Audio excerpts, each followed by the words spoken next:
جس کے لیے 10 تصاویر لے کر اپلوڈ کرنی ہوتی ہیں۔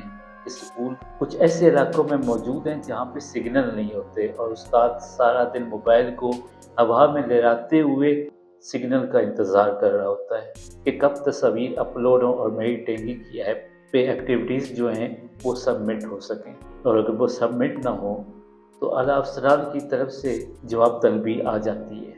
پوچھا جاتا ہے کہ آپ نے تعلیم تو دینی ہی دینی ہے، آپ نے وہ 8 مضامین ایک کلاس روم میں ایک ہی وقت 3 جماعتوں کو پڑھانے ہیں، لیکن اس کے باوجود مجھے بتاؤ کہ آپ نے وہ 10 تصاویر، وہ 10 ایکٹیویٹیز کیوں نہیں اپلوڈ کی؟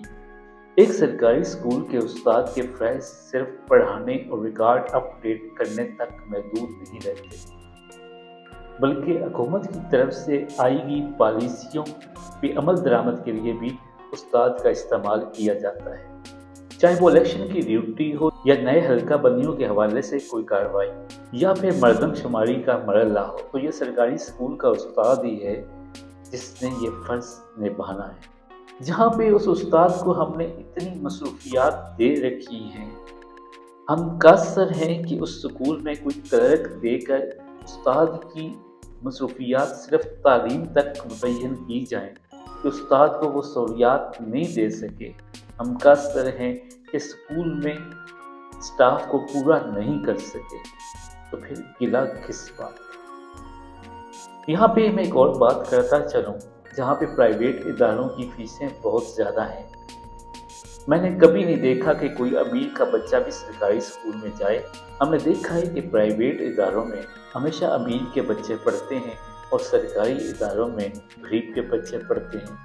پرائیویٹ اداروں میں جانے والے بچوں کا ماحول اور سرکاری اسکول میں جانے والے بچوں کا ماحول بھی بہت فرق ہے۔ پرائیویٹ ادارے کا بچہ گھر جا کر اس کے لیے ایک الگ ٹیوٹر رکھی ہوتی ہے جو ان کو پڑھاتی ہے، یا ان کے گھر کا ماحول ہی کچھ ایسا ہوتا ہے کہ وہاں پہ ایزیلی وہ اپنی پڑھائی کو ٹائم دے سکتا ہے۔ بچے کی نفسیات پر گھر کے ماحول کا بہت گہرا اثر پڑتا ہے، اور یہاں پہ اگر بات کریں تو اس پڑھائی کے علاوہ اور بھی دکھ ہے۔ تو یہاں پہ صرف اس استاد سے گلہ نہیں بنتا، آج میرے استاد سے گلہ کیا جا رہا ہے کہ وہ اس ریاست پہ بھاری پڑ رہا ہے، اور وہ استاد بھی عام شہریوں کی طرح مہنگائی کے ان مشکل حالات کا سامنا کر رہا ہے۔ یہ وہ استاد ہے جس نے سرکار سے وعدہ کیا ہے کہ وہ اپنی جوانی سے لے کر بڑھاپے تک اس قوم کے بچوں کو علم سکھائے گا۔ ہمیں اس بات کا بخوبی علم ہے، محکمہ تعلیم میں ٹیچرز کی بھرتیاں جب بھی ہوئی ہیں میرٹ کی بنیاد پر ہوئی ہیں، اور نہ صرف میرٹ کی بنیاد پر بلکہ ان سے NTS کی طرح کے ٹیسٹ لیے گئے۔ 80 اور 90 کی دہائی میں بھرتی ہونے والے اساتذہ کی قابلیت کا اندازہ اس بات سے لگائیں کہ انہوں نے درختوں کی چھاؤں میں ٹانٹوں پہ بٹھا کے بچوں کو پڑھایا ہے، اور ان کو اس قابل بنایا ہے کہ آج اس دور کے جو بھی اعلیٰ افسران ہیں ان میں سے اکثر انہیں درختوں کے سائے سے اٹھ کے آئے ہیں۔ تو آج انہیں کی ریٹائرمنٹ کا وقت آیا تو ان کی جوانی کو بھول دیا گیا، تو ان کی جوانی کو بھول کر ان کو میٹرک اور FA کے تانے دیے جا رہے ہیں۔ ان کو صاف الفاظ میں کہا جا رہا ہے کہ آپ اس قابل نہیں ہیں کہ بچوں کو پڑھائیں، آپ نے وہ TNA کا ٹیسٹ دینا ہے۔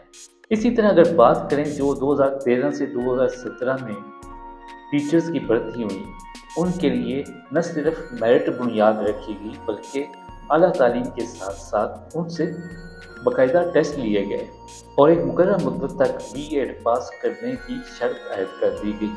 ان مراحل کو طے کرتے ہوئے انہوں نے ثابت کیا کہ وہ اس قابل ہیں کہ اس قوم کے بچوں کو پڑھا سکیں گے اگر ان کو مطلوبہ سہولیات مہیا کی جائیں، تو وہ اس قوم کے بچوں کو ستارے بنا سکتے ہیں۔ ان کے پاس قابلیت ہے۔ بڑے افسوس کے ساتھ کہنا پڑ رہا ہے تو آج ان کی اہلیت کو TNA ٹیسٹ کے ذریعے کیوں پرکھا جا رہا ہے؟ ایسی کیا وجہ ہو سکتی ہے؟ کیا میڈیکل الاؤنس کے نام پر ملنے والا محض 1500 روپیہ اس ملک کے خزانے پر بوجھ بن رہا ہے؟ آج جہاں 250 روپے پر لیٹر پیٹرول کی قیمت ہے، وہاں پہ 2856 روپیہ کنوینس الاؤنس کافی ہے۔ ہاؤس رینٹ الاؤنس کے نام پر 2214 روپیہ دیا جا رہا ہے۔ کیا کسی شہر میں ایک کمرہ بھی اتنی رقم میں کرائے پہ مل سکتا ہے؟